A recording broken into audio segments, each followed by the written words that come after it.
Imagine That, the podcast where we explore the magic behind the magic of your favorite theme parks. Join us as we pull back the curtain on the creative process, storytelling, and design principles that make Disney parks and beyond so immersive. Whether you're a lifelong fan, a curious creative, or just love spotting the details most people miss, you're in the right place. So get ready to tap into your imagination as we take a deeper dive into the lands, attractions, and stories that bring the parks to life. Let's imagine that together. Hello, everyone. Welcome back to Imagine That. I'm your host, Amanda. And if you've been following along in recent episodes of Walt Department Productions, then you know that many of our members of the Walt Department Productions crew were at MouseCon in Concord, California. But the day before the show, we went to San Francisco to check out the Walt Disney Family Museum. So, today, on today's episode, we're going to share the highlights from our trip, what we learned, and talk about some of the Imagineers that were mentioned in the exhibits. So, before we get started, of course, we got to thank our sponsors, Sunken City Design, Getaway Today, and We're in the Park. Big shout out, of course, to our Lamplighters, our Patreons who are keeping that conversation going over on our Discord, which if you have not yet joined, you are missing out. It is totally free. We are all there, everyone in the Walt Department Productions crew, and we're having conversations each and every day about the parks. So you should come and join in on the fun. The links to everything are in the show notes. So we hope to see you in there. So today I'm joined by Kevin. Hey everybody, how's it going? Just want to say, she hasn't she hasn't said it out loud yet, but No, Sam I was waiting for unfortunately you. cannot join us yet here today. Yes. She's in Indiana and she flew back because again she was with us in San Francisco last weekend, and she flew back to Indiana where apparently they're having a bad storm today. So it's just the two of us Yeah. holding down the fort here. Imagine that. Yes, we miss you, Sam. And next time we get together, we will definitely hear her thoughts on the museum because it was her very first time. And that is super exciting. Kevin and I, we have been before. It's been a long time though. So it was like before COVID, just after COVID, when we were there. We went right before COVID, and I think we went back like probably about 3 to 4 years ago. But it was before we Right. started really doing all this research on Disney and Imagineering.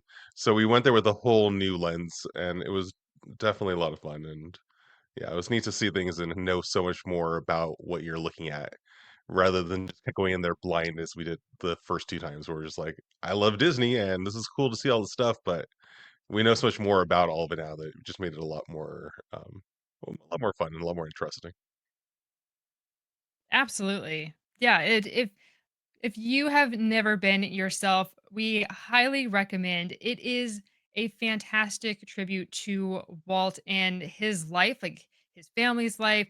Each room is like a different time in his life. So it starts off with, when he was born and some of his family history, all the way up to when he is, creating Disneyland and the Magic Kingdom, and even ideas beyond that with his version for Epcot and everything. So it goes through his entire lifespan, and you move chronologically through his life and experience the hard lessons that he faced, and it talks about some of the talent behind the magic as well. So if you are listening to us in podcast land, we invite you to hop on over to our YouTube channel because we're going to be sharing some photos and videos of the exhibits that we took during our trip, and you don't want to miss out. So go ahead and check that out over on our YouTube page. Again, the link is in the description below. And yeah, so Walt Disney Family Museum is located in San Francisco, like I said, in the Presidio area. And it was founded by Walt Disney's daughter, Diane Disney Miller. Share my screen. Kevin, tell us more. Yeah, so again, this is the Walt Disney Family Museum as opposed to the Walt Disney Company Museum. It's not run by the company, it's run by um, kind of the family still.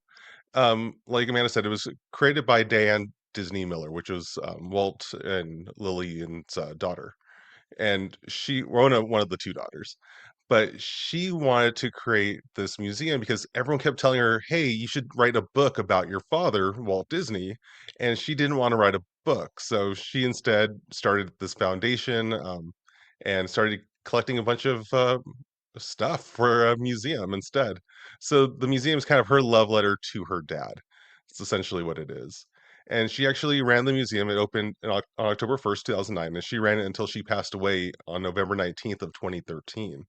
At that point, her husband, Ron Miller, who used to be in charge of the company years back, if you know Disney history, but he was still alive in 2013, and he ran the foundation here until 2019 when he passed away.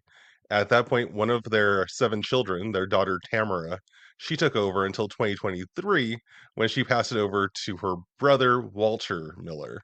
It's Walter E.D. Miller, and the E.D. does stand for Elias Disney, so he's definitely connected to the family, and he's the current president of the board. They have a different person kind of running the executive operations of it, but the family is still involved. There's a few different other Millers on the board, so it's still part of the Walt Disney family, which is pretty great. And yeah, just a fun fact, Amanda, as I put it on the screen if you're watching on YouTube. Um, the siblings, I guess the children of Ron and Diane Miller, they actually have a window on Main Street over at the Magic Kingdom in Florida. It's hard to see in our photo. It was a day, I guess, but it says on the top, Lazy M Cattle Company of Wyoming, because apparently back in 1971 when the park opened, Ron, Diane, and the 7 well, the kids that were alive at that time, I don't know if they're all alive in '71 or not, but, they actually were running a cattle company in Wyoming before they moved from Wyoming over to the Bay Area, where they actually opened up a vineyard, Silverado, I think, but not important to the story here, but it's neat to see that they had a window and that the current president of the Walt Disney Family Museum, Walter, is represented on this window. So, yeah, just shows that the family love here is true and that they're not just making it up. So this is right in the lobby area. So the other side is where you would go to buy your tickets. And so on the side there are some of the awards that Walt Disney and the Disney Company have won over the years. But this picture right in the middle here, that is a recreation of Walt's apartment. And we have the window with the lamp and the carpet and everything. So this was a very special moment for us Vault Apartment crew. So we took, there's a picture of the family. And here we are, proof we were there. Yeah, that's 100% proof. Wearing our shirts for the productions Of here. course. Yeah. Yeah, that's Yeah. not the And original lamp, we there's were the team. informed, No. but they said they do have the original lamp actually on the property, but it's too fragile to have out. But yeah, it's still fun to see this little representation. I think some of the furniture there, I think you said there was a sign. I didn't take a photo of it. Where right now, if you go to Disneyland, they actually have a recreation of Walt's apartment as well over in the Opera House. And I think some of the actual furniture is over there instead. So yeah, but yeah, it's still Yeah. neat to see. I don't know if it said on this It, sign or not. I don't know. But again, not important. It still was a No. representation of Walt Disney at Disneyland, which was designed by Imagineer Emil Curry. So if we're talking about imagine that here, we're talking about Imagineers. It is good to know Emil Curry. If you don't recognize that name, I don't know if he really was like one of the most famous of the Imagineers, but he does have a window on Main Street where it has a lamp above his name, and underneath it it says interior decorator, because that's really what he was known for. He actually did sets for a bunch of Disney movies, including 20,000 Leagues Under the Sea, Babes in Toyland, The Love Bug. I mean, there's a bunch of them. You can look them up on Wikipedia, or wherever you get your information from. But he did also do interiors and exteriors for Disneyland. I couldn't find a good definitive list on which ones. I would love to know more about that. So I'm going to keep looking around, but it's still good to know that he worked on the parks, and he also worked on the 1964 New York World's Fairs exhibits. So he's definitely a person who was known for his eye for decorating, and yeah, so we have that connection right from the very first few steps into this museum, which I definitely appreciate.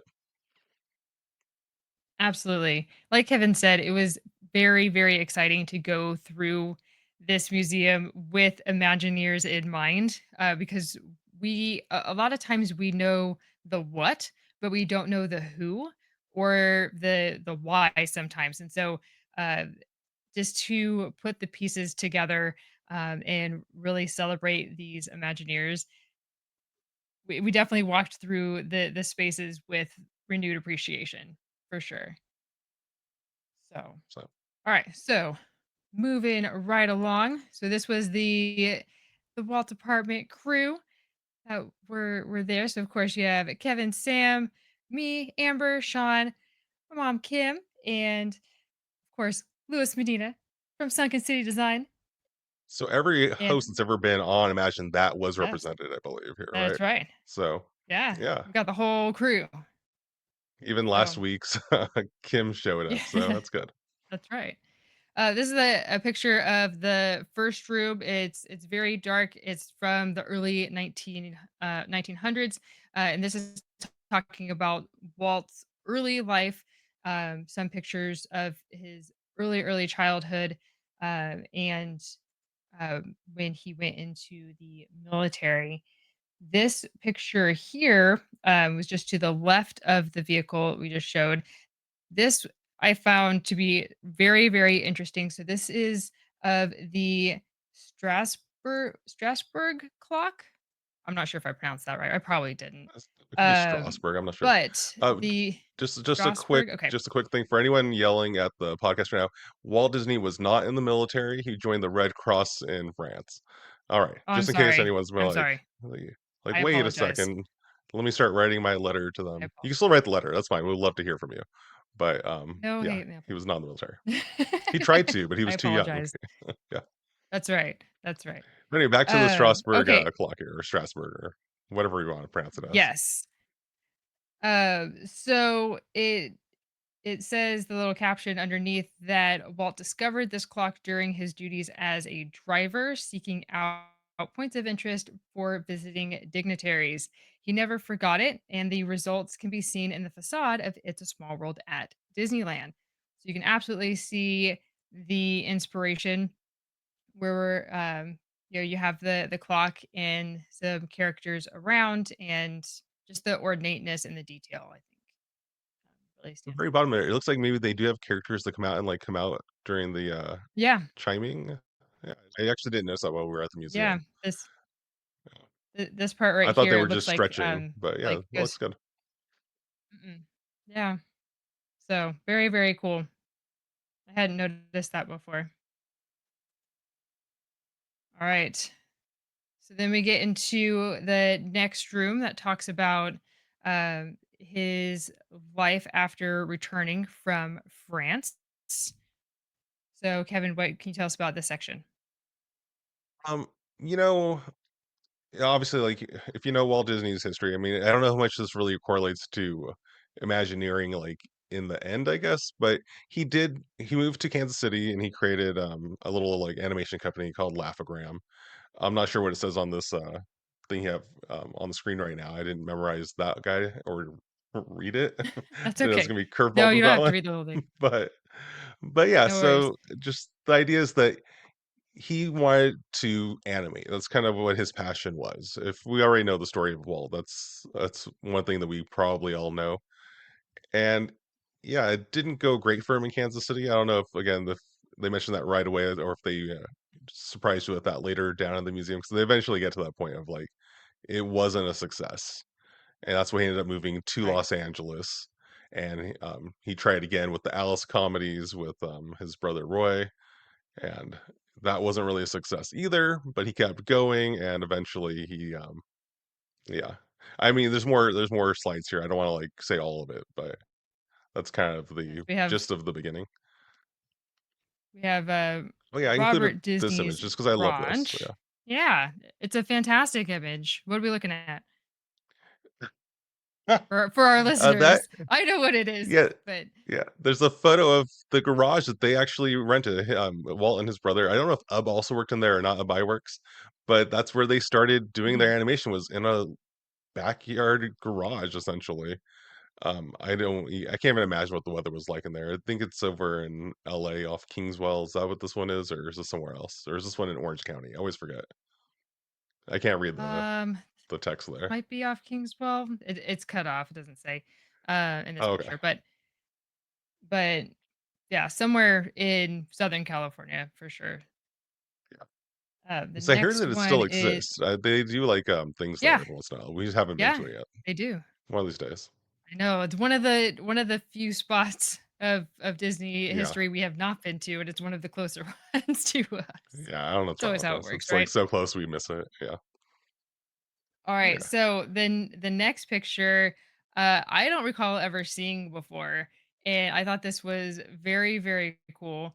So this is I don't know if they officially announced that this is the original, or they believed it to be the original, No, this right? is just the oldest known, I think, is The how they oldest describe it. known. That's what it is. That's what it is. Of drawing of Mickey Mouse. And so it's folded here. I know we watched a video that had mentioned that it could have been folded into a shirt pocket, but this is the one suspected to be the one drawn by Walt on the train after the infamous meeting with Charles Muntz. Yeah. But they did say So they aren't sure if it's drawn by Walt or of Iwerks or even Les Clark. It's one of those three who did this it drawing, was and in the meeting though. it's Yeah. kind of lost to history. Is like who was Yeah. actually behind the pencil. But also on the sketch, if you zoom in like to the right of that circled Mickey Mouse, there Yeah. is a light sketch of Minnie Mouse as well. Which is fantastic. Absolutely fantastic. So So she this was is the always oldest known drawing of right there. both of these characters. Yeah. Yeah. So this was after um, Walt got back and had the meeting with a very select few, as Kevin mentioned, and like we need a new idea ASAP. Oswald was just taken from us, and so we need a new idea, and let's hash this out. And they came up with Mickey and looks like Minnie too, which is awesome. So yeah, so there we go. There's the text that was underneath. Again, it's not Um, directly it was Imagineering, just but again, Walt does say it all started with a mouse, so that is the beginning of at least his viewpoint of where Disneyland began. So yeah. right.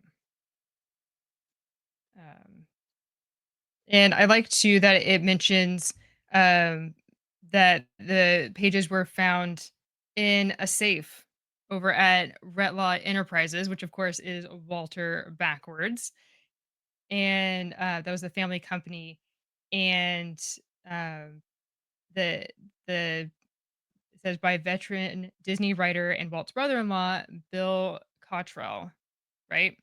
So Either Cottrell or Cottrell, and I'm really not sure which one. I right, would I'm love not to find sure. that out. Uh, I feel like everyone pronounces it differently. It's like most things in the Disney universe here. But yeah. right. But Bill is a super important person in the Disney company. So just a quick nod to him. So he later became the first president of what is now Walt Disney Imagineering, and he was there for quite some time, right? Like 30 something years. I think it's about 30 years from like And 1952 to 1982, I think is what I saw. I yeah, didn't write so it very down, very but long time. don't quote me, but yeah. And but yeah, so about 30 years or so.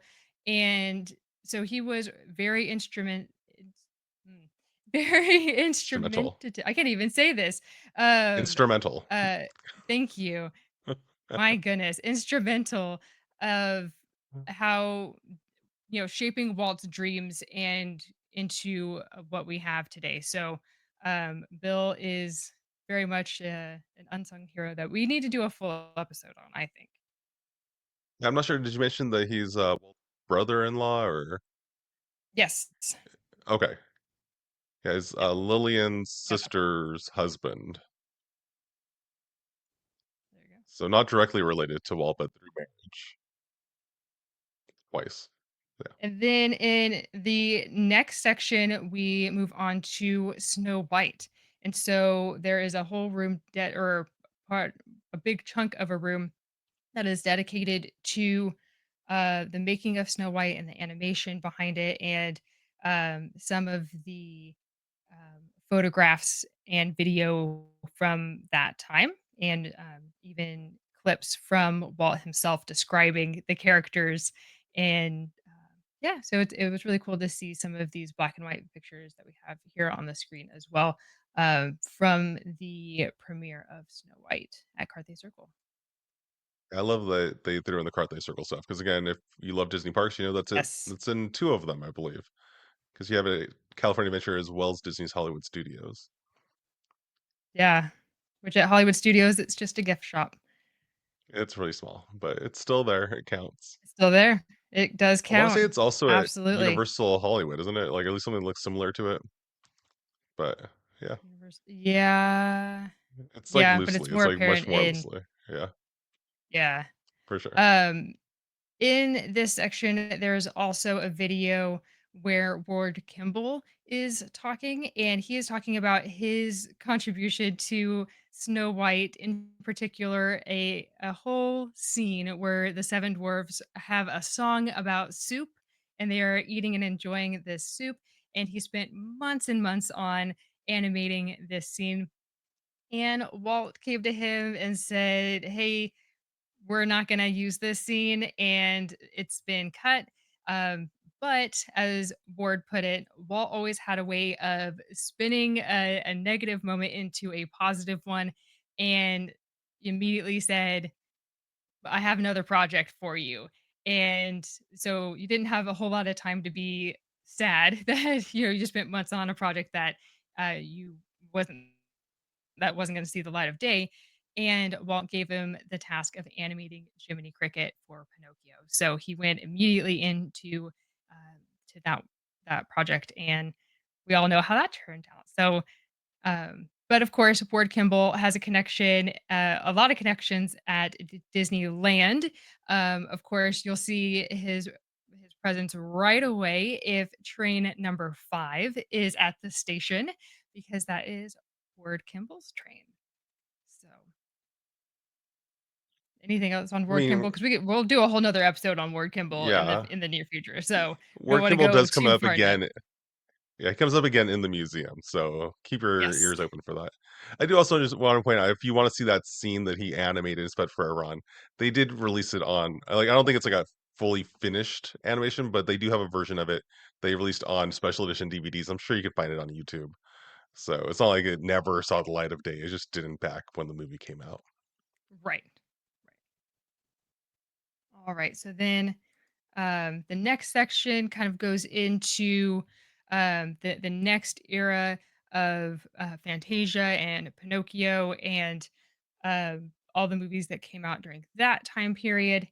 Um, is this where Harper Goff was mentioned, or is that later? Harper Or no, Goff's we have this mentioned one with the first. 20,000 Leagues Under the Sea, so Right, yeah, we'll see which is that in a coming up second. very soon. I Yeah, jumped ahead, I got too excited. We yeah. did wanna show this, so it is a kind of a map, a chart, if you will, of how the different departments work together, and I wanted to point this out because the very first one at the very, very top is Walt, of course, but then it immediately connects to story, and that is what the very first thing we talked about in the Imagineering pyramid is, that it always starts with a story. And so I thought that this illustration really hit home that even though you have all of these other departments, and so many different people working on a project, it always starts with that story. This was long before Imagineering, this was for the movies, but it still holds true. Like, Still he didn't counts. let this idea go. So, yeah, it's great. Yeah.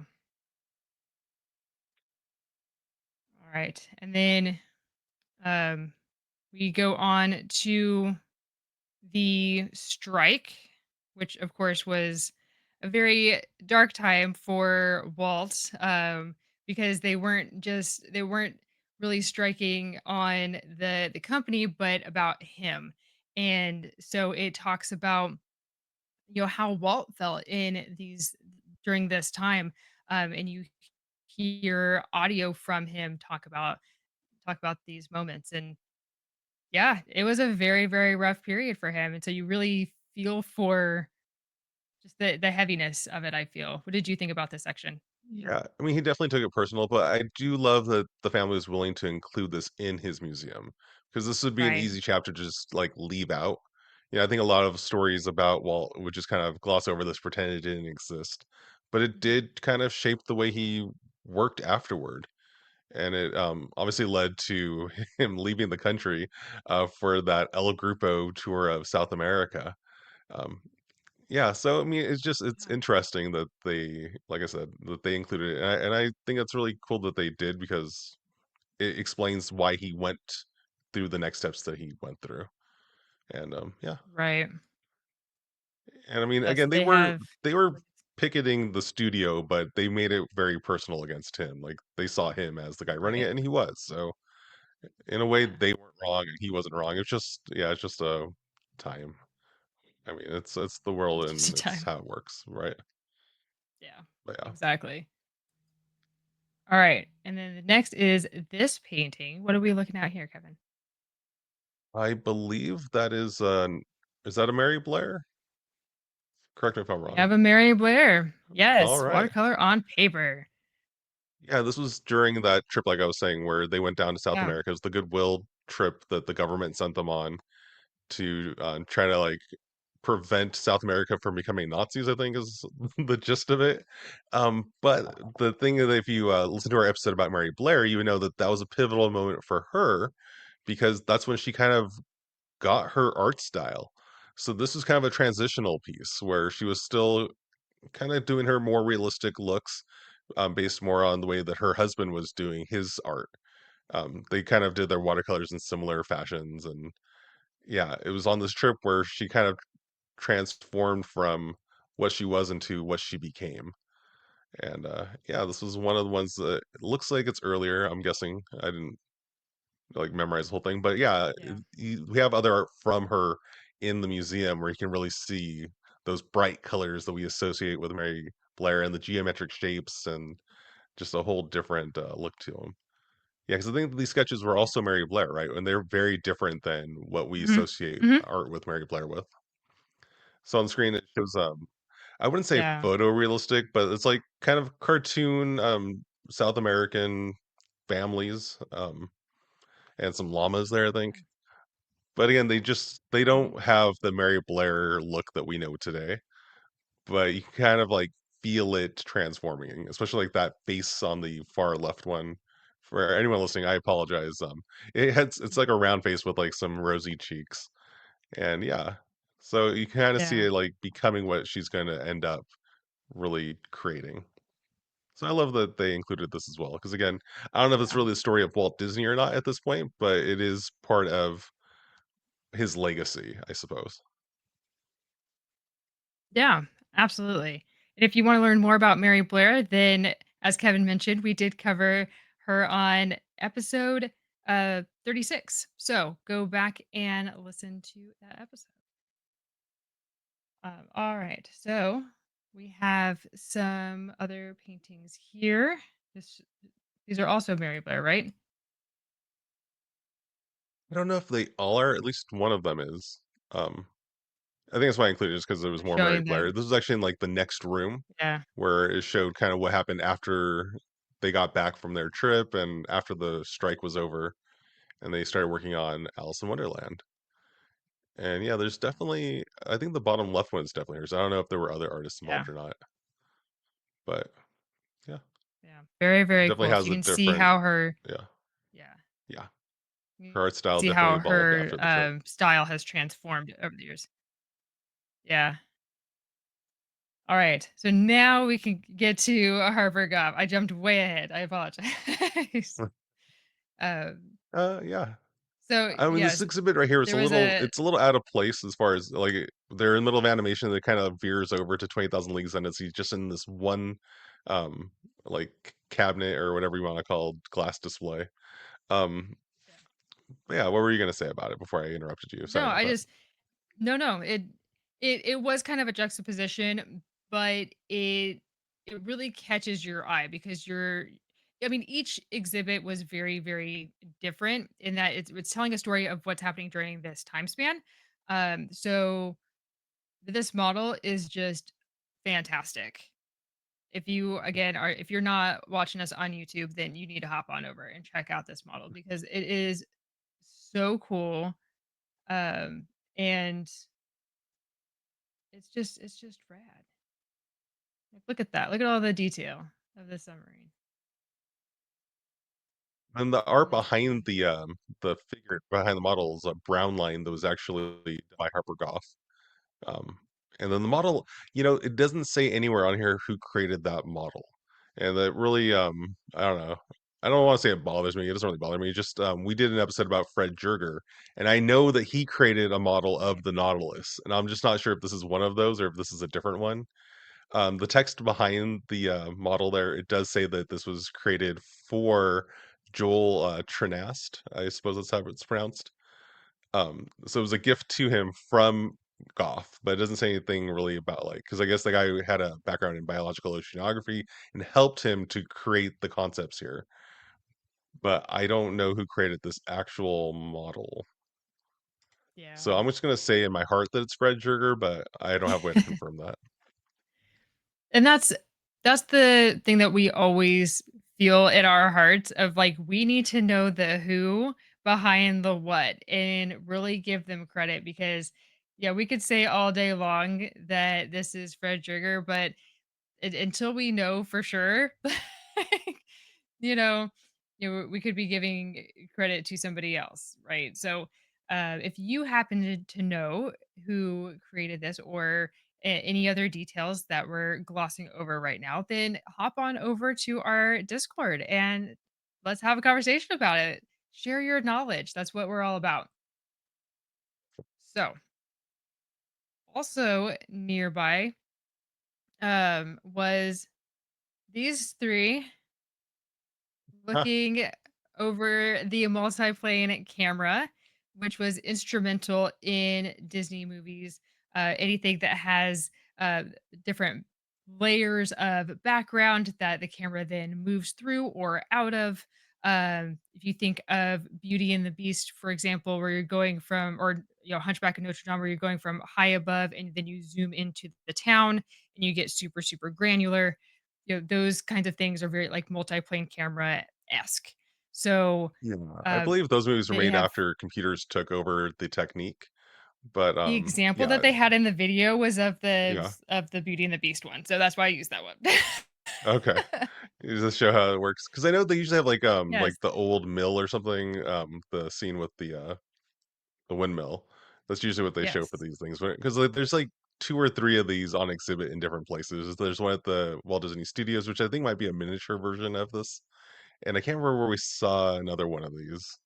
But they usually have a little thing showing like, these are the things we worked on because there were many movies. Because I wanna say Snow White was made using this camera, and, a lot of the early Disney movies were made with it until they got to computers taking over kind of the heavy lifting. Because this was a lot of work to get these cameras to work because, again, it was still stop motion essentially, because it's still doing a frame by frame animation of multiple layers, and yeah. It's a lot of work, but it's really cool to see them, like, still there. I don't think any of them actually still can do what they were designed for, but they are pretty cool. It's good to see them. Yeah. And on the screen is from the gift shop of the museum, but it had you can see all of the layers of the multiplane camera. And so the previous picture with Lou, Sean, and Kevin were from the that glass ceiling that is above. So you go from that top floor down to the bottom. So I thought that was really cool that they have that on display.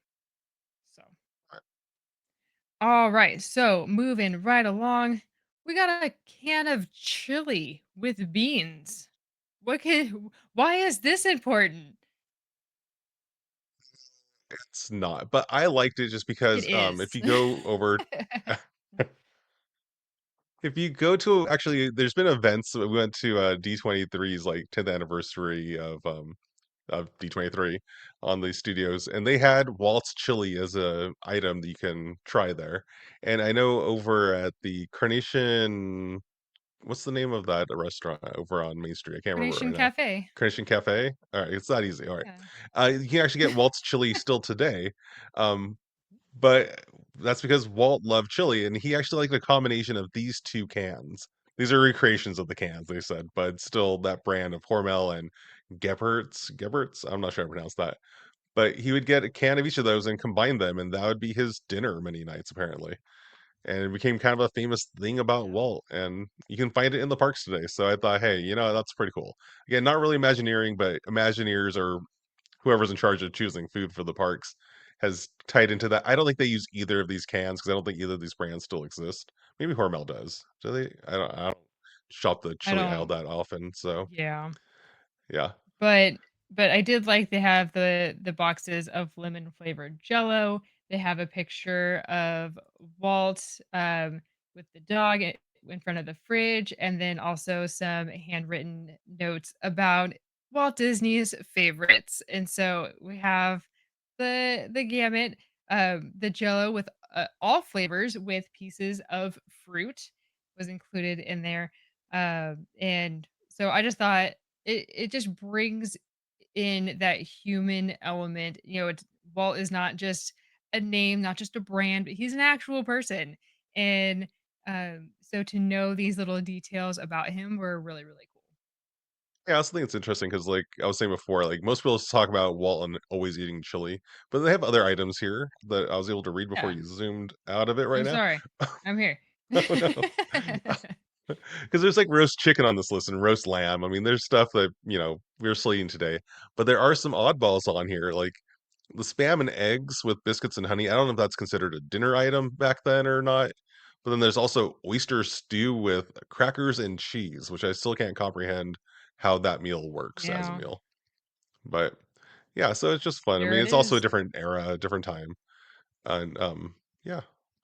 Diet custard Yeah. though. Can you figure out what a diet custard is? Does that still exist?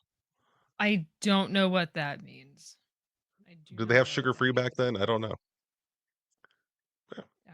I'm not sure. I do love this note at the bottom. Only one vegetable Oh yes. with beans. I don't know if that's supposed to be a bee or not. And Oh, corn, maybe canned beans or peas, grains. leaf. Um, no, Spinach. that's EA. Yeah, leaf spinach and stewed tomatoes, etc.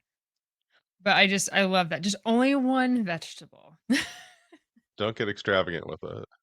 No, Yeah. no. But yes, very, very cool. Oh, there's a clearer photo. I just did that one. Uh, Very cool. Oh, and then potbelly stoves. So why did you include this picture about the potbelly stoves, Kevin? I don't remember where I first heard about it or read about it, but Walt Disney kind of got into miniatures with pot-bellied stoves. And if you know the history of Disneyland, you know that it started with his love of miniatures. So these little pot-bellied stoves are actually the reason maybe why Disneyland exists today. And there's a story here where it talks about how he started making them. He eventually made like I think it was like it says like around 100 of them. Yeah, eventually about Mhm. 100 were made of these potbelly stoves, and he was selling them in gift shops in New York without his name on it. Where it was just like, "Hey, people will like this, right?" I don't know how many of those they sold. I wish I can get one today. I would have it in my collection, no problem. Put it like right on the shelf behind me. Great, Right. boom, right there. Absolutely. Be perfect. Mhm. But yeah, they're really cute. Don't get me wrong, I love them. I always look for them whenever I go to any like Disney kind of thing with models with miniatures. I was like, "Oh, where's the potbelly stove?" Because I know he worked on one for the "So Dear to My Heart" diorama, like they have over at the Disney's Hollywood Studios One Man's Dream exhibit. I think there's one Mhm. in there. But I've read that he first designed one kind of for that, and then just fell in love with the design and just kept making them. So just kind of And there's a number an of odd thing them. Walt got Yeah, into. there's a number of pot stoves around Disneyland, which is always a Like, real fun nod. size. Real Yeah, size. Yeah, like yeah, in the fire station right below the yeah. apartment. There's one back there. There's one inside the Market House, which is the Starbucks on Main Street in that library area. There's one there. Um, that yeah. So I just think that those are really fun nods that if you know, you know. And if not, then it's just cool decor, you know. Exactly. All right. So next, we're taking a seat. Where are we taking a seat? Obviously, we're at the carousel over at Griffith Park. That's Yeah, right. so they actually have one of the original benches, and they have it where it's not even roped off. You can sit on that bench. They even encourage you to. Um, Yeah, yeah, which is fantastic. it doesn't. It Um, looks like it's seen better days, but it's an old bench. What are you gonna do? and But yeah, if I you know the love story, oh yeah, I we have love a that this bench looks out to the Golden Gate Bridge. Like you oh can yeah, look out and see you have the to tilt Golden your Gate head a little Bridge bit, but across yeah, the bay. Yeah, but that I just think that is so cool. So, yeah. sorry, Kevin, what were you gonna say? Oh, I was gonna just mention for anyone who doesn't know the story of Disneyland, I guess part of the I don't know how much of it's 100% true, but according to the story, Walt first thought up Disneyland while sitting on one of the benches over by the carousel while watching his daughters go on the ride, and he was hoping that there was a place that families can go where both the adults and the children could have fun together, and that's where Disneyland like started, like as a thought. Um, but yeah, I do want to say with that beautiful view there of the Golden Gate Bridge, that this museum when it was being designed, like it was put into the barracks, which you couldn't change the way the barracks were built, right? You can just knock it down and rebuild. So you're looking at this huge like floor to ceiling window as you're in this like little like I don't know corridor hallway. But apparently they had extended over like what was kind of a small backyard in between these two pieces of building. So they cut out windows and turned them into doorways on both sides to get you from one side to the other, but that part that's window was actually just part of the backyard that they windowed off so you can look out. Because before you'd be on the bottom floor going across, and they were like, "You have if you go up to the second area, you can look out across and you can see the Golden Gate Bridge." So they did it, and it does look beautiful. I love the way that they did that. It's kind of a I don't want to say a showstopper, but it's one of the things that every time that we've gone, it's kind of like caught me by surprise, kind of in the middle of this museum where it's like, whoa, like how did they and yeah, I didn't realize the work they put into it. There's actually a website, because it was done by Page and Turnbull, I think is yeah, I wrote it down, I found it. So Page and Turnbull is the company that did this, and they have a website where it's the page-turnbull.com portfolio for this, where they have it where you can slide between before and after photos of how this area looked before they redid this with the glass and after how it looks today. And yeah, they just did a lot of work and it looks beautiful and they didn't damage the buildings too much. But yeah, just interesting. Not Imagineering, but still people who would think about show and how to really enhance the experience.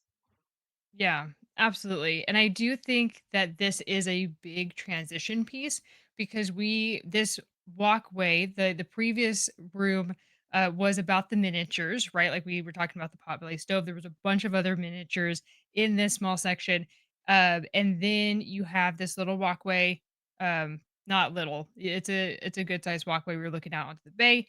And then you round the corner to the diorama of Disneyland and this walkway that kind of winds its way down to the bottom floor.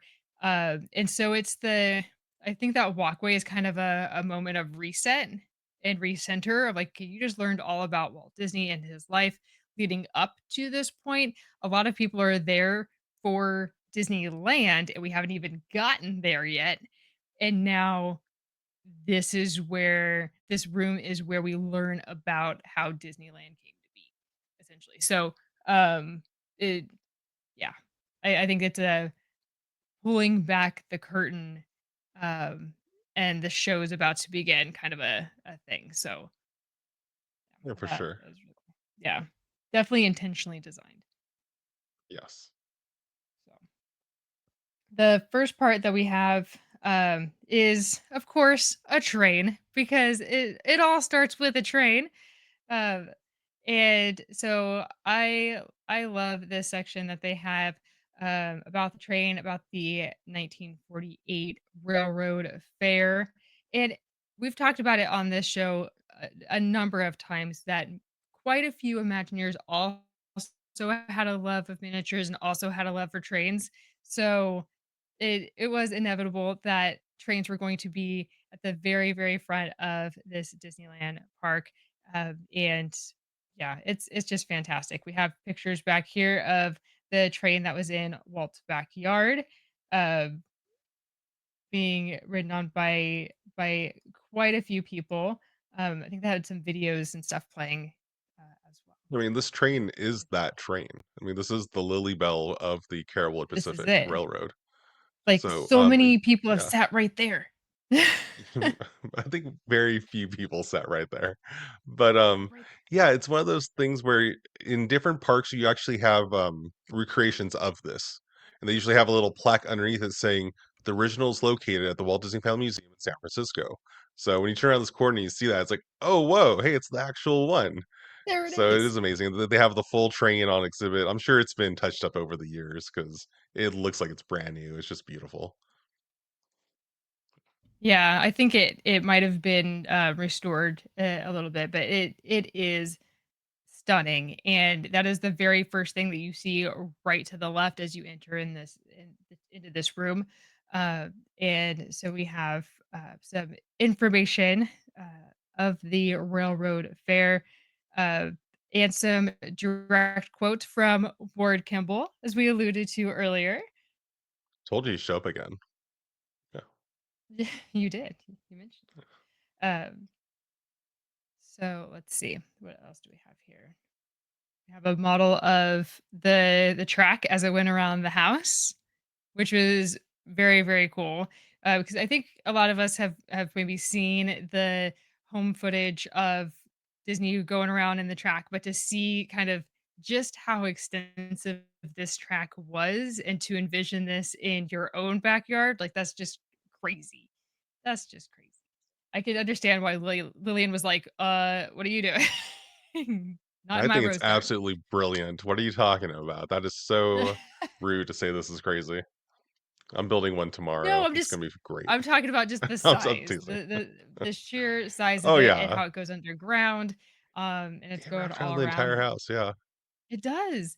Around the Yeah, it's crazy. entire house, and, like, look at this. It loops around on itself, and it's got, some some switchbacks, so you could just zip around, and I I can see But why it Walt would have so much fun with this. but it didn't interrupt with her flower beds, and that's all that really mattered, so That's right. That's right. but yeah, so, yeah, it's Alright. pretty wild that he Yeah. built this, and again, if he didn't build this, there's always the question of, would he have moved on to build a bigger park, and build a bigger train to go around it? I think one of the slides Yeah. there, I don't know if I included it or not, it talks about the CK Holiday, which was, train number 1 at the Disneyland, park, where it's That's very similar to the look of the Carolwood Pacific. Apparently, they're both based off of the same Central Pacific number 173, steam locomotive from 1872, based on at least my research. I don't know if they had a plaque saying that or not. And I've read things saying that, like, it may or may not be exactly the same, but it looks very similar. Like, yeah, when I was looking at it, I was like, "Why do you look so similar?" And I was looking at photos. I'm like, "Oh, there you go. CK there you are. Holiday." But yeah. Yeah. Alright. And then we circle around. Again, the path kind of winds its way down, and you get a 360 look of this amazing model of Disneyland, but it's not the Disneyland that we know. It is the Disneyland that Walt envisioned, and so this was a compilation of his ideas and what he wanted Disneyland to be. So this model was commissioned in 2007, and the first concept came from Imagineer Bruce Gordon. A little bit about him, real quick. He joined WED Enterprises in 1979 as a production designer and worked on the Journey into Imagination attraction and the new Fantasyland that is at Disneyland. and was a show producer for Splash Mountain.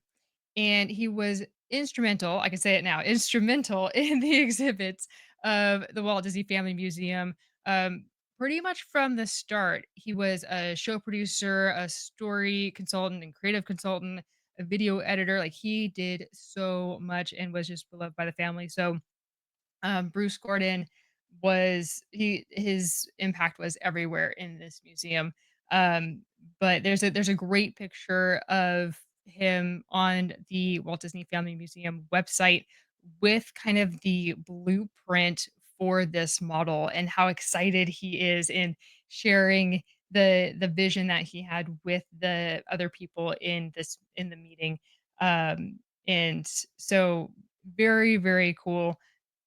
So for this, the model that he envisioned, though, it had sections that would flip and show the park's evolution throughout the years. But he unexpectedly passed away um, shortly into this project in November of 2007, and Tony Baxter, obviously the Imagineer behind Big Thunder and Star Tours, Splash Mountain, Indiana Jones, Journey into Imagination, the list goes on.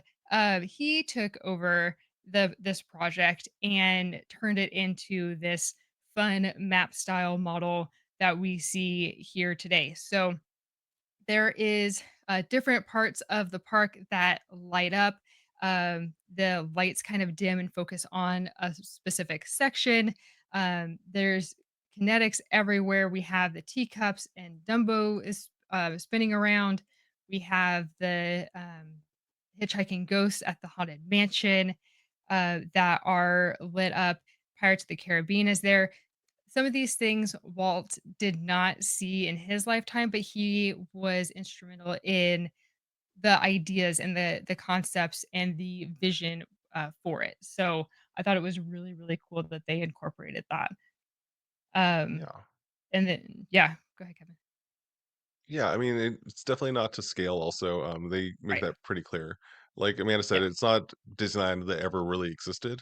The actual, name of this map, I guess, is Disneyland of Walt's Imagination, and it wasn't actually created by Imagineering, it was created by a company that was called Kerner Optical, um, which again, they were hired in 2007 to create it, but Kerner Optical was created the year before in 2006 when they spun off of Industrial Light and Magic, Lucasfilm's ILM, the ones who worked on Star Wars and all of the special effects things. So in 2006, they actually moved over from San Rafael, California, over to the Presidio as well.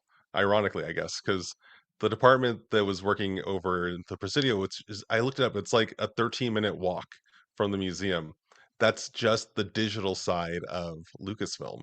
But the practical effects, that became Kerner Optical when some of the management from the company decided to buy out that division of ILM from George Lucas. And again, this is all happening in 2006, 2007, they get the contract. Um, they create this whole model here, but by 2011, that company actually went bankrupt. Yeah, and they became another company called 3210 Studios, um, in 2012, but they closed down in 2023. Yeah, so the whole reason why, like, they were even called Kerner Optical is because when Lucasfilm moved from Van Nuys to San Rafael in 1978, they moved to Kerner Boulevard. So they put up a sign saying Kerner Company to prevent fans from kind of like sneaking in and seeing what they were working on.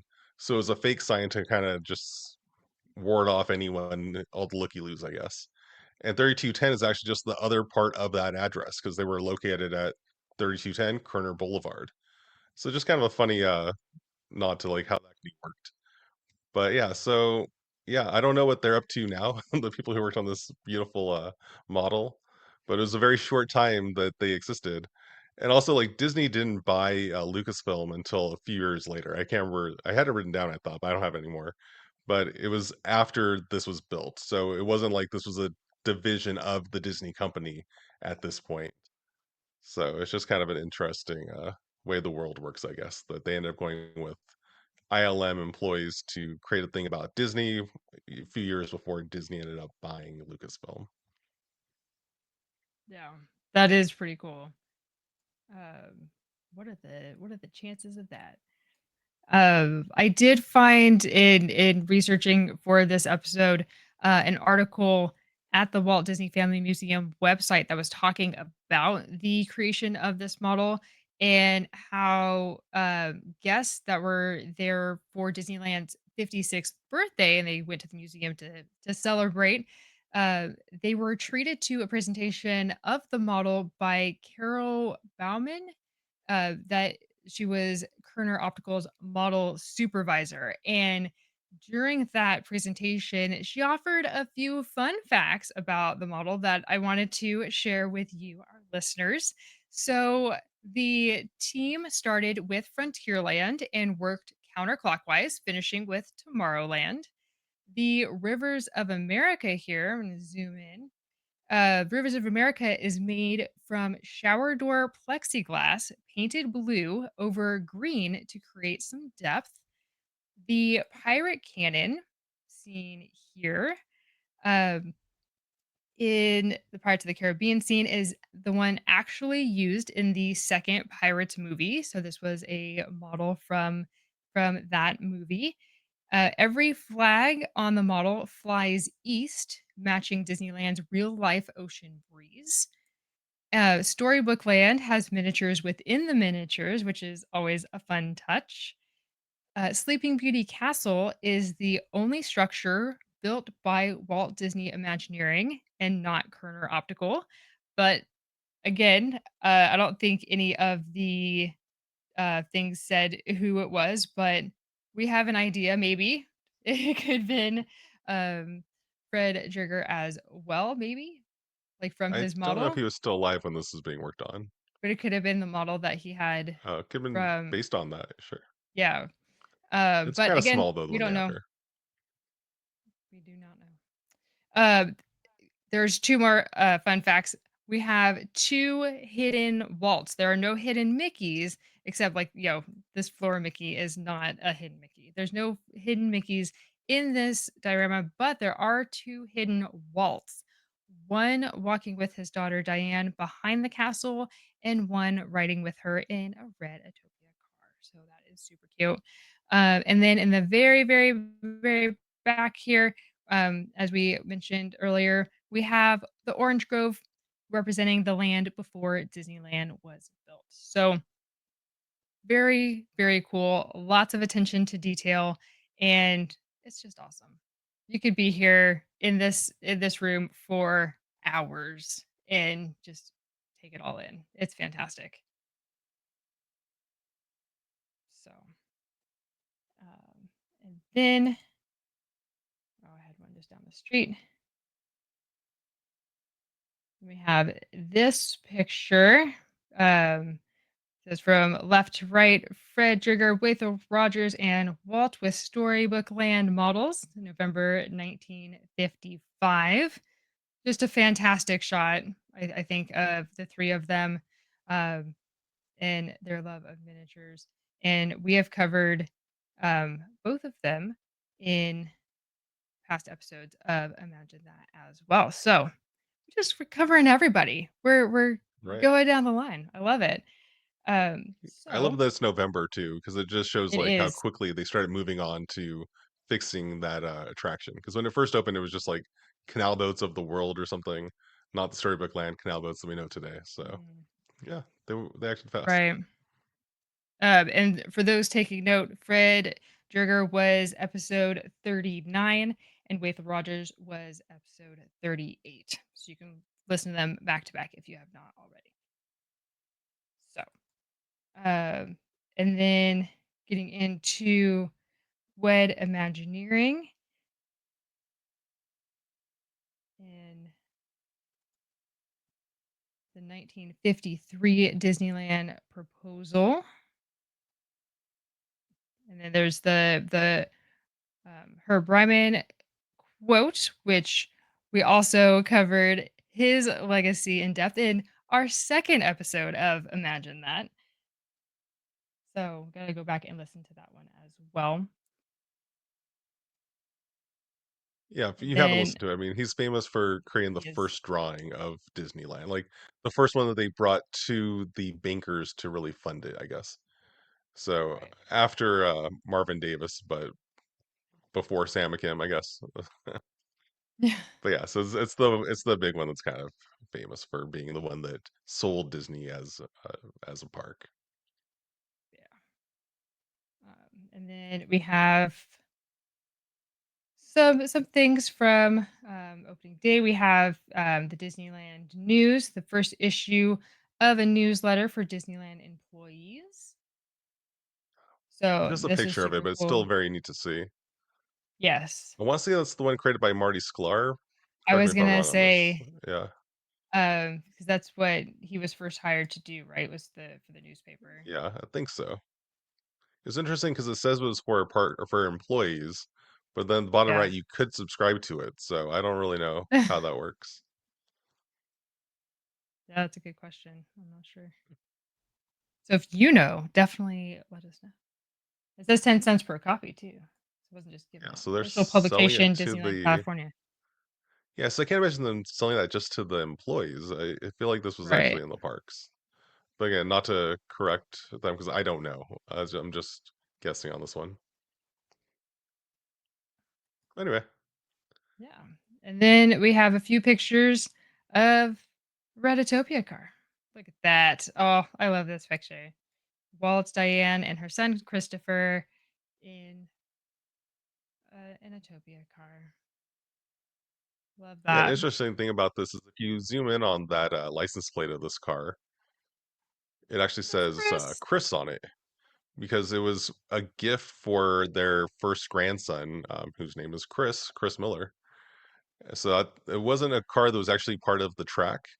This was a car that was designed for Chris at his house. But It's yeah, it was fantastic. donated to yeah, to the museum. I Yeah. believe this is one of the original Bob Gurr designs here, so it's pretty cool.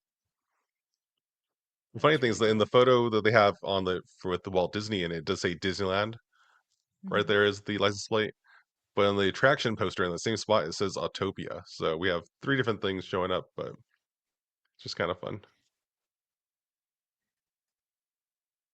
It's another look of the room. They have screens everywhere.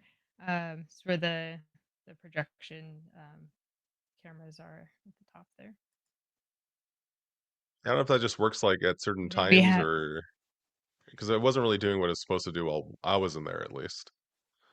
So yeah, it projects things at different times on the wall here, yeah, the wall that wraps around we've the seen building. we've seen videos online of it really like going going wild and looking awesome. But when we were there, it just kind of was a brightly lit room the whole time, and that was nice too. But it didn't, Well, yeah, there's it a didn't do show what I that expected.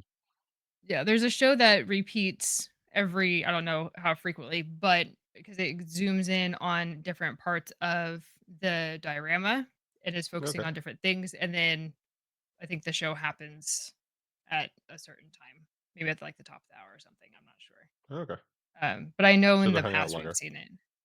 Should Yeah, have hung out. I know. That's what I'm saying. I was in this room for longer than you were, so I don't know how That's long it true. takes for that show to come back We up. But just missed it.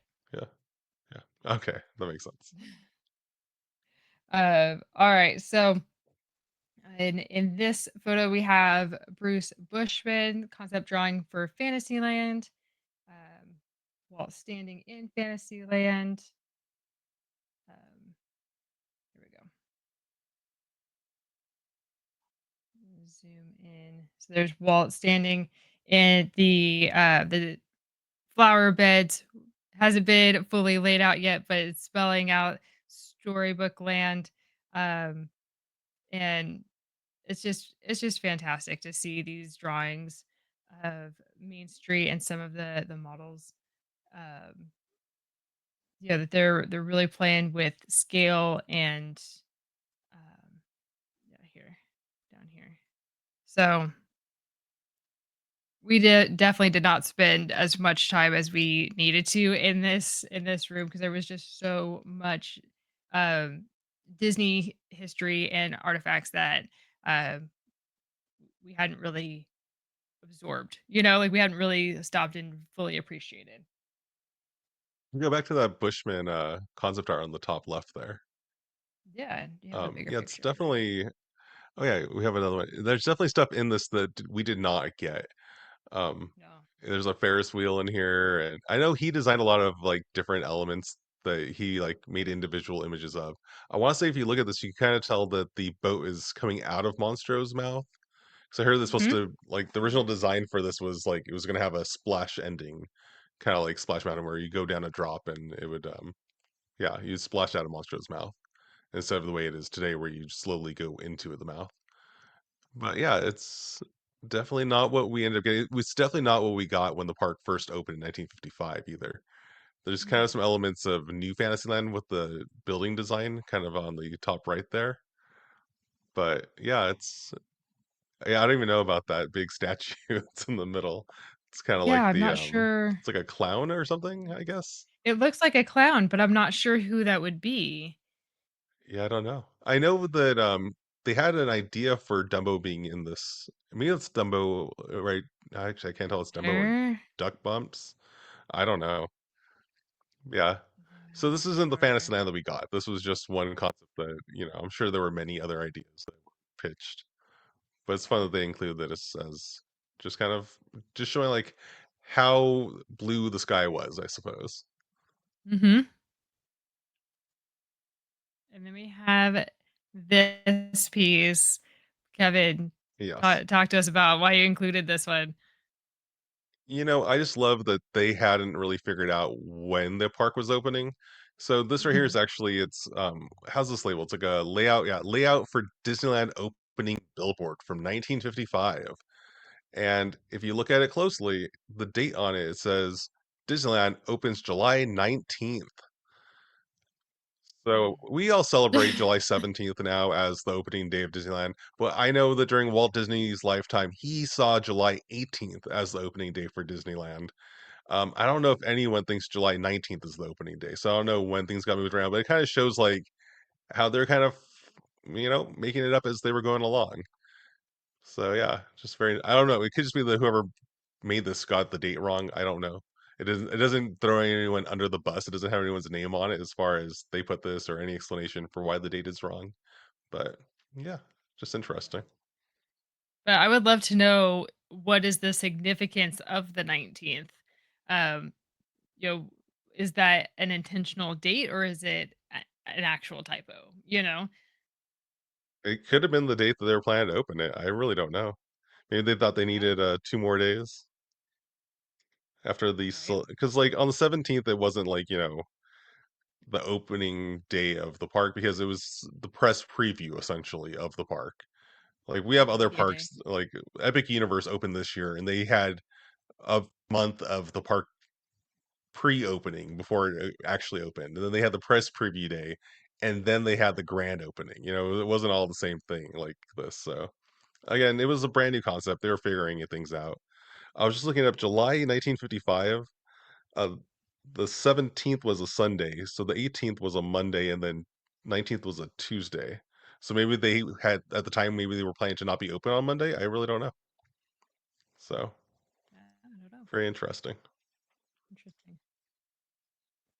All right, so then moving on, this is along the walkway leading down into the main diorama there, but there is a fantastic golden castle statue, with the plaque that says "To Lily from Marjorie and Marvin, Christmas 1967." Is that what that says?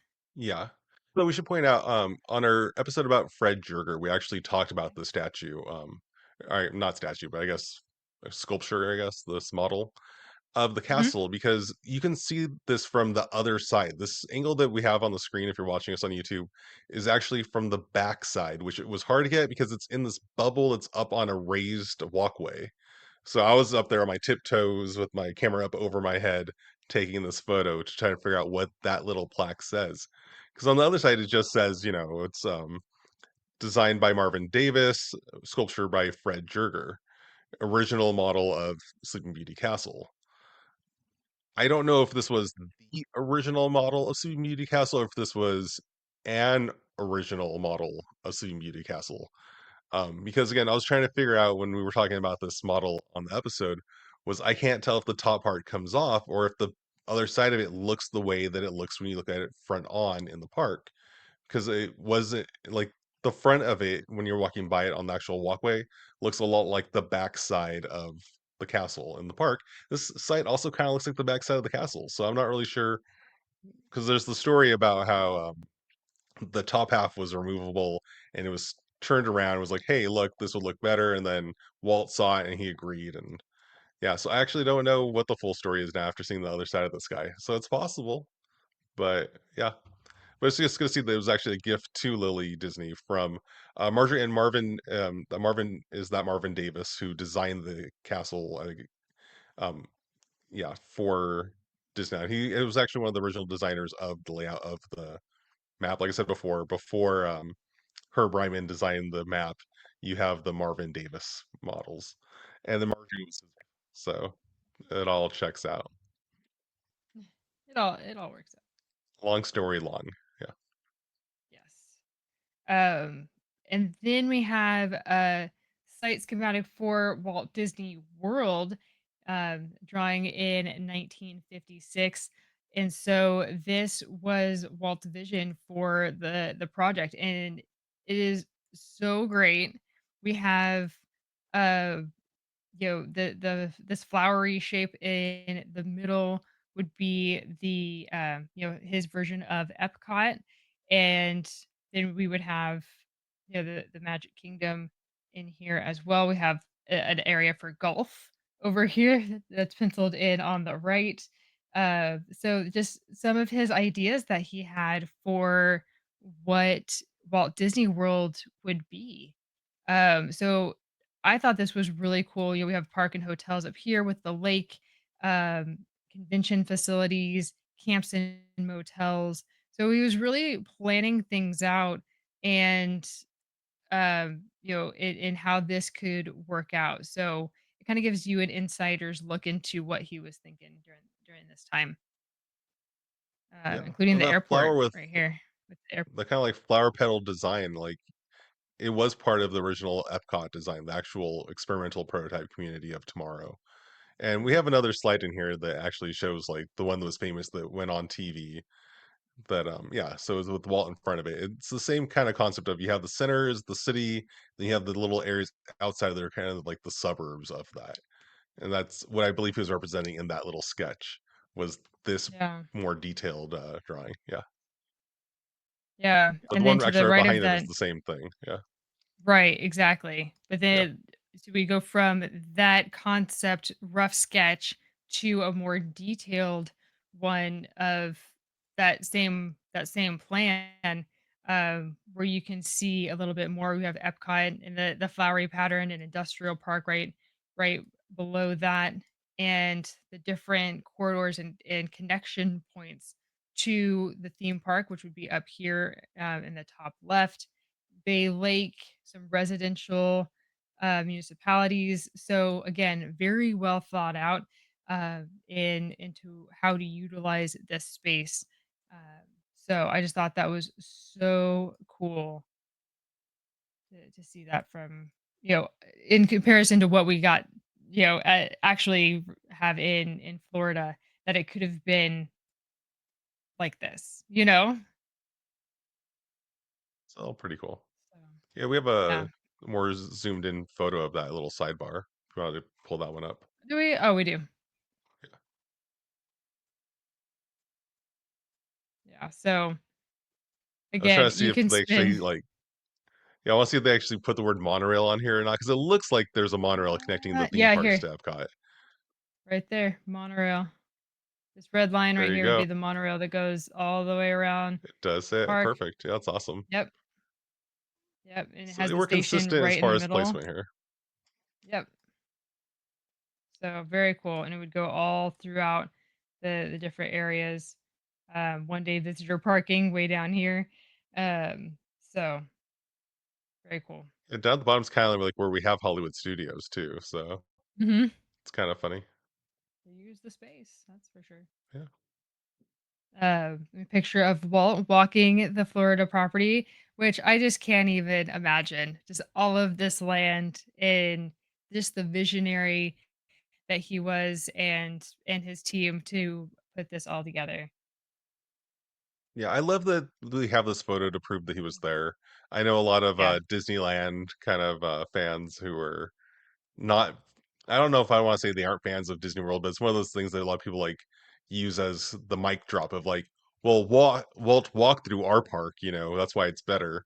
But I love that there is proof that Walt was walking on the land over there that became Walt Disney World, so, yeah, he walked Yeah. both coasts. Mhm. And then we come full circle and we see some of the amazing work by Mark Davis and the watercolors. Wait, that one wasn't a watercolor. These watercolors. I was like, where are they? But in the Yeah, drawings for it's a small world. it's neat to see the Mark So Davis concept art because I know that, yeah, the story is that Mark Davis was in charge of this attraction and Walt wasn't feeling it, and that's when he brought in Mary Blair to kind of assist. So this shows the transition, I guess, between yeah, Mark Davis's style and Mary Blair's style kind of colliding into what we ended up getting. yeah, You also have the art of and Alice Davis here as well. mhm, exactly. And to see just the level of detail in the notes of these drawings, we have the shirt pale pink cotton, the hair is black, the hair is straw with patterns in red, orange, black, and white. Like everything was listed out and super detailed. And so when you stop and actually look at this, like there is so much at work here in just this one piece. And that's how every single exhibit was. I mean, it's So, crazy also with It's a Small World.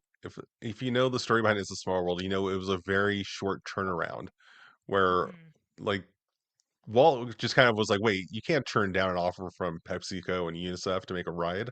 We'll do it," And it's like, we're out of people to work on this, Walt?" And he's like, "We'll figure out a way." And the fact that they were that detailed, I figured in my head, whenever I think about them working on this ride, they're just cutting material and making dresses for these things, just trying to get it open by opening day. But no, they actually spent the time and mapped everything out, and it's cool to see the work behind the actual attraction. They did their mhm, homework. They showed their work. absolutely.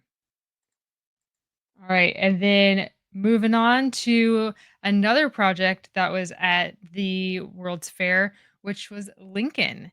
So this piece was really cool. So we have quite a few things happening in this exhibit showpiece here. We have the metal framework for him and some of the schematics of the inner workings of Lincoln, which is just incredible.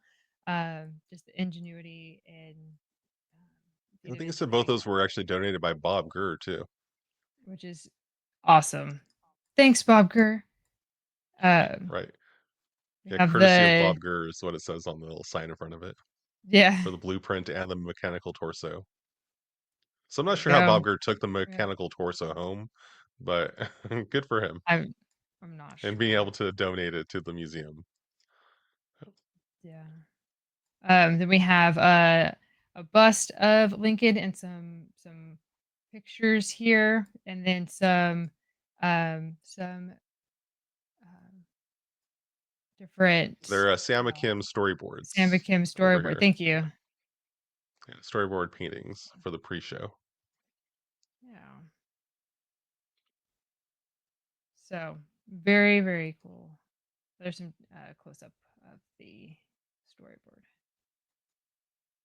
There you go, courtesy of Bob Gurr, confirmed.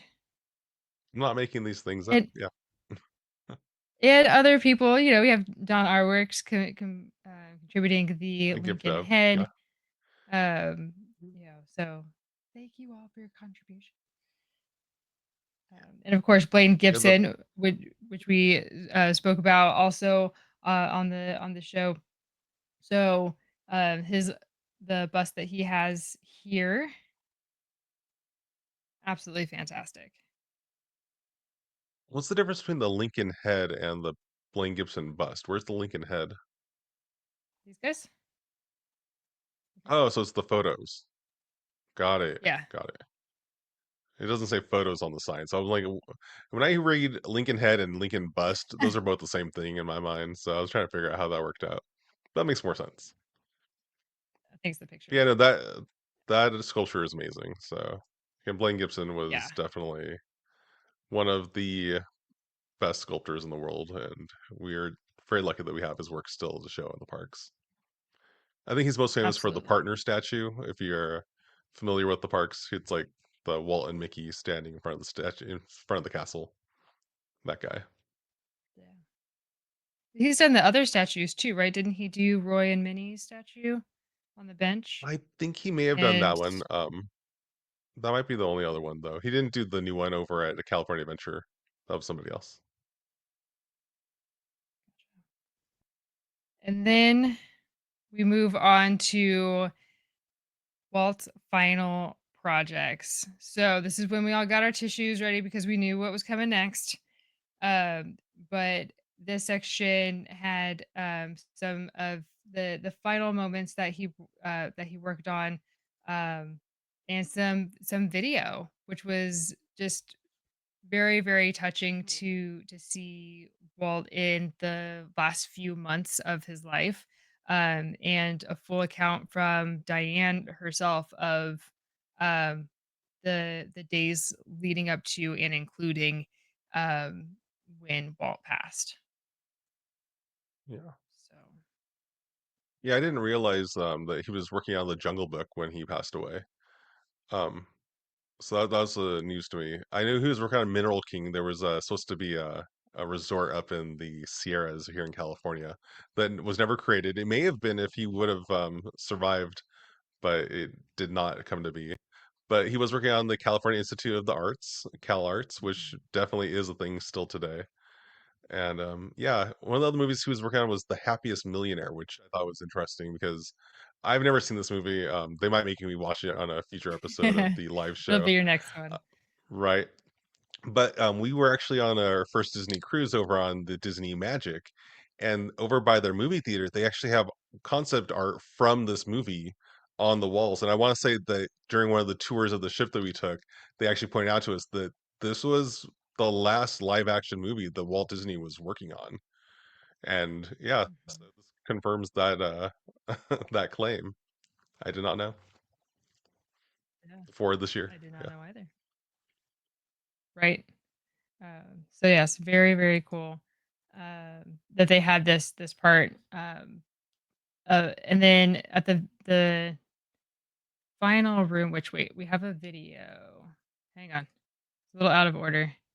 We have this video of this of the tribute of all of the different artists that wrote in or drew um, when the news came out about Walt's death.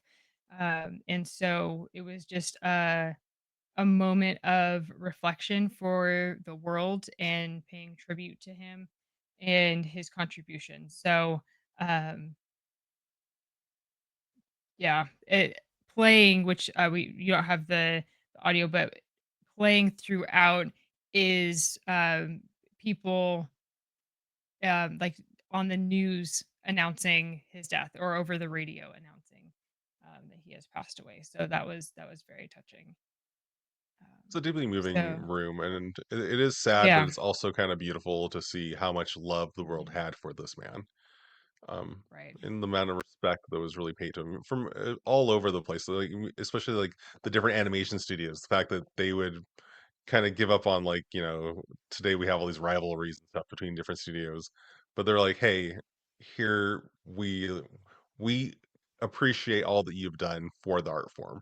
Like I don't know anyone else who like, especially today where you can point to that person being the reason why a whole genre, or I guess animation is not a genre, but a whole style of art exists with animated films specifically because of one person's willingness to put everything on the line to try it out. So, I mean, it's kind of what it all ties back to. Obviously, everything goes back to Mickey Mouse as far as these go, because Mickey Mouse and Walt Disney are kind of synonymous, where he's kind of the personification of. But yeah, it's just yeah, it's beautiful. Mhm. And then in the very last room, oh wait, I gotta go back here. So they have an animatronic bird Take a right step back, before yeah. we get to the last part. Um, they have an animatronic bird that they have a little joystick and some buttons to push to make him move. So Kevin got to experience that. It was a Sorry, little buggy. I think this it may part have was had better out of order. days. Sure. It wasn't me being bad at it, I'm sure. It was that the Mhm. controls weren't that spot on anymore. That's what I'm telling myself. Yeah.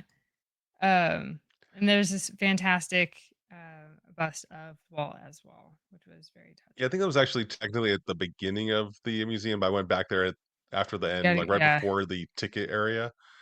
yeah. But yeah, I thought that was an interesting work because it was actually created, I think it was like 18 years before the partner statue by Blaine Mm, Gibson. So it's yeah, it was that's showing like, crazy. he was a fan of this guy. So Yeah. yeah. And then in the last room, it's an all white room with different video screens, just kind of highlighting all of the things that you've learned in this journey as you went from, from exhibit to exhibit. And it's kind of a love letter to him, uh, thanking Walt for his contribution in the different areas that he impacted. So, um, there was a quote by Ray Bradbury that Kevin captured. Um, it says, Walt Disney's Disneyland liberates men to be their better selves. The great thing is to walk around at Disneyland and see smiling people. And in the middle of the night, you wake up and you feel something tugging at the corners of your mouth. And you put your hand up, and by God, there's a smile there. It's And beautiful. mhm, Yeah, I it's like very that just also because Ray Bradbury, if you're at the parks during Halloween time over in Frontierland, they actually have the Halloween tree, which is based off of a Ray Bradbury book. So there's a connection to the park here still, because again, you're still listening to Imagine That. Um, and yeah, so I just thought it was sweet that he had that reference even back, like it was meant to be because it was years after Walt's death they put that tree in. But yeah, Mhm. it's just nice. Yeah. So that is our recap of our trip. Are there any other closing thoughts There's before we wrap this up? Before we wrap it up, there was one thing I didn't put the photo in there. I don't think so. That's why we skipped it. But there was one, um, I don't know, panel. I guess you can call it those labeled Disneyland Experience, and it had a few Mm. different quotes. But one of them was from Walt Disney, where it said, "And it's like if I like, I'm not Yeah. stuck with it. I can reshape and revamp." Which I love Wait, because most people when they talk about Disney, like or the Disney company specifically, oh, what happened? say Time that out. again. I think we cut out. I think our Wi-Fi like cut out, so we missed your Oh, quote. Say okay. it again. But Okay, I want so the listeners the to hear quote, it. in case it didn't record, Yes. all right, it says, "Disneyland is like a piece of clay. If there's something I don't like, I'm not stuck with it. I can reshape and revamp." Which again is beautiful because a lot of people when they talk about the Disney company specifically, like changing things in the park, a lot of people get upset about it, be like, "What would have Walt done?" And they point to Walt. Like, there's a quote that he has about how the park is never finished, how as long as there's imagination left in the world, design will keep changing. But there's also this quote where he sees that as something that's so like not permanent. He Right. never saw it as like this is a finished product. This is something that I am working on, and if I don't like something, I'm gonna make it better. And yeah, it's just I think that they really adhere to that today where if something isn't working in the park, they're willing to edit it. Even if that is the rivers of America at the Magic Kingdom, it's gonna be fine because we're gonna just I move that piece of clay around, and if you don't like that either, let them know and they'll change it to something else down the road. So, yeah, it's kind of sweet. yeah, I love that. Yeah, and I think that there are so many parts of like we alluded to before, so many parts of the museum that you really get to know Walt on a different level, and really get to know him, as a human, as a family man, as not just the head of this major company, but to go through his experiences and really hear from his own words in his voice what it was like for him to go through some of those moments and the learning opportunities that he experienced. So if you ever find yourself in San Francisco, definitely make the time to visit. The suggested time is 2 to 3 hours. I say as much time as you can spend, take the time because um, we were there for about that length of time, and there were still things that I know we missed. So we will definitely be back, and we just highly recommend that you go check it out. Walt Disney Family Museum in San Francisco. Yeah, well, I mean, we just talked about it for like an hour and a half and we left a lot Yes, out. So don't think that we you're did. just going to go into it and be like, oh, this is everything they talked about. There's still a lot more to see. These are just the things that we thought tied back to Imagineering. And yeah, it's definitely a beautiful museum. And yeah, that and they have exhibits on rotation all the time. So they have different virtual events going on all the time too. So definitely check them out. Check out the calendar and see what dates you can go and go experience. It's great. So When does this episode drop? tomorrow it's All right. right now. So this weekend, if you're listening to this as it comes out, starting this weekend, it's the brand new exhibit based off of the Disneyland book by Chris Merritt and Don Hahn. So I wish we were there this weekend to see it again, but we're in between exhibits when we went, and we were up there again for the MouseCon and Concord. But yeah, definitely go check it out. Report back to us. Perfectly free Yeah. Discord. We're happy to hear from you. Yes. Definitely share your pictures, your takeaways, what was your favorite part, if you learned anything new, because we certainly did.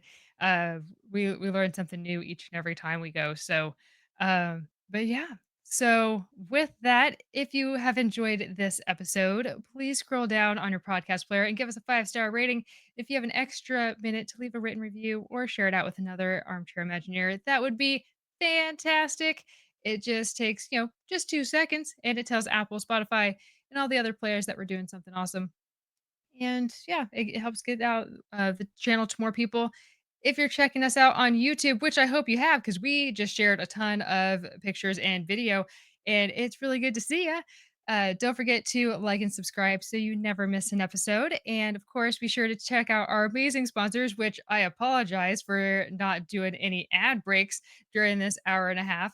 But check out our sponsors: We're in the Park, Getaway Today, and Sunken City Design. If you missed the last Walt's Apartment live episode, Kim from Getaway Today was on that episode talking about all things travel. So definitely check out that episode. And Sunken City Design is working on Sacred Art, which is going to be a month-long show at this upcoming August 2026. And so he's working on all kinds of different pieces for that. It's going to be amazing. If you're on our Discord, you can check out some sneak peeks of what he's working on. And of course, We're in the Park. That's us. Check out the We're in the Park podcast. And yeah, everything is in the show notes below. Until next time, continue to place trust in the magic of imagination and remember the details within the parks surround us in our everyday lives. Imagine that. We will see you next time.